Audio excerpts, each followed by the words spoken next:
ఆంధ్రప్రదేశ్ రాజకీయ క్షేత్రంలో మాటల యుద్ధం మునుపెన్నడూ లేని విధంగా ముదురుతుంది. గత కొన్ని రోజులుగా ధర్మవరం మాజీ ఎమ్మెల్యే కేతిరెడ్డి వెంకటరామిరెడ్డి మరియు రాష్ట్ర మంత్రి నారా లోకేష్ మధ్య సాగుతున్న వాదోపవాదాలు ఇప్పుడు పతాక స్థాయికి చేరుకున్నాయి. యువగళం పాదయాత్ర సమయం నుండి మొదలైన ఈ రాజకీయ వైరం నేడు సరికొత్త మలుపులు తిరుగుతుంది. కేతిరెడ్డి చేసే విమర్శలకు నారా లోకేష్ తనదైన శైలిలో ధీటైన కౌంటర్లు ఇస్తూ ప్రత్యర్థిని డిఫెన్స్లో పడేస్తారు. ముఖ్యంగా అభివృద్ధి మరియు అవినీతి అంశాలను ప్రధాన అస్త్రాలుగా చేసుకుని లోకేష్ చేస్తున్న దాడులు రాజకీయ వర్గాల్లో హాట్ టాపిక్గా మారాయి.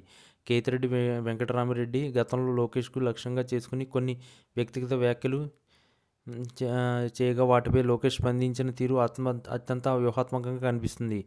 కేవలం మాటలతో కాకుండా గణాంకాలతో కూడిన వివరణలు ఇస్తూ కేతిరెడ్డి హయాంలో జరిగిన భూ ఆక్రమణల మరియు అక్రమ కట్టడాలపై లోకేష్ తీవ్ర స్థాయిలో విరుచుకుపడ్డారు. ధర్మవరం ప్రాంతంలో ఎర్రగుట్ట కబ్జా ఉదాంతాన్ని మళ్లీ తెరపైకి తెస్తూ అది ఎవరి స్వార్థం కోసం జరిగిందో ప్రజలకు వివరించారు. కేతిరెడ్డి సవాలును స్వీకరించడమే కాకుండా ఆధారాలతో సహా బయటపెడతానని హెచ్చరించడం లోకేష్ రాజకీయ పరిణితిని సూచిస్తుంది. ఈ క్రమంలో వైఎస్ జగన్మోహన్ రెడ్డి పరోక్ష మద్దతు కేతిరెడ్డికి ఉన్నప్పటికీ లోకేష్ ఎక్కడ వెనక్కి తగ్గకుండా పోరాడుతున్నారు. వైఎస్ జగన్ నాయకత్వంలోని వైఎస్ఆర్ కాంగ్రెస్ పార్టీ నాయకులు చేసే ప్రతి విమర్శలను లోకేష్ ఎప్పుడూ తిప్పికొడుతుంటారు. జగన్ పాలనలో జరిగిన వైఫల్యాలను ఎండగొడుతూనే మరోవైపు కూటమి ప్రభుత్వం చేసిన అభివృద్ధి పనులను ప్రజల్లోకి బలంగా తీసుకువెళ్తున్నారు.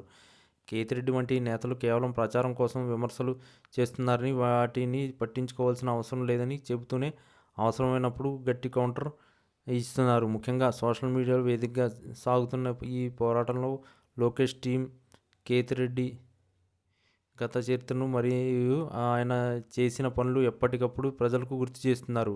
ఆంధ్రప్రదేశ్ రాజకీయాల్లో ప్రస్తుతం నెలకొన్న పరిస్థితులు చూస్తుంటే రాబోయే కాలంలో ఈ పోరు ఇంకా తీవ్రం కానుంది. జగన్మోహన్ రెడ్డి తన కేడర్ను కాపాడుకోవడానికి ప్రయత్నిస్తుంటే లోకేష్ తన దూకుడుతో వైసీపీ కోటలు బద్దలు కొట్టాలని చూస్తున్నారు. కేతిరెడ్డి వెంకటరామిరెడ్డి విసిరిన సవాళ్లకు లోకేష్ ఇచ్చిన కౌంటర్ ఆయనలో ఉన్న ఆ నాయకత్వ లక్షణాలను స్పష్టం చేస్తున్నాయి. పాత విమర్శలకు పక్కన పెట్టి కొత్త తరహా రాజకీయం తెరలేపుతున్న లోకేష్ తీరు వైసీపీ నాయకులకు మింగుడు పట్టడం లేదు.